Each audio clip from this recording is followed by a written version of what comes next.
Derek Dillard is celebrating what he believes to be a victory for religious freedom. And what others believe to be another example of persecution against the LGBT community. On Monday, the United States Supreme Court ruled in favor of a Colorado baker who had refused to create a wedding cake for a gay couple.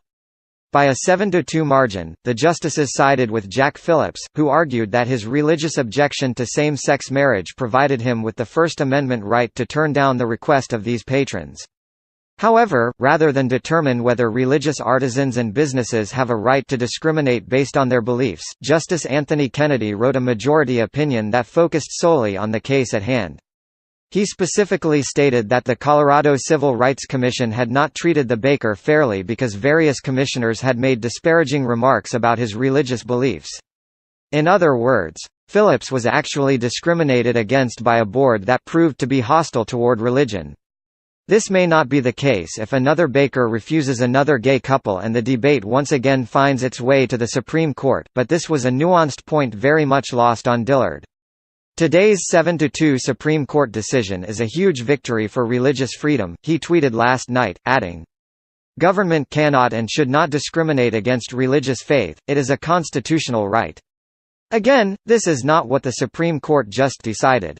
But whatever. The more relevant celebrity gossip fact here is how this message is yet another instance of Dillard slamming the gay and trans community. In May, Dillard said transgender individuals are mentally ill. Last August, Dillard said the entire concept of transgender is a myth, tweeting in regard to the reality show I Am Jazz, which chronicles the life of a transgender teenager. What an oxymoron, a reality show which follows a non-reality. Transgender is a myth. Gender is not fluid, it's ordained by God. Dillard eventually got fired by TLC for these kinds of controversial comments. He also got destroyed by a distant cousin named John Andrew Studdard. Derek needs to keep his mouth shut, this astute person recently said, adding, "We don't have to agree with someone's life, but don't speak out publicly when you know you're already disliked by half of America.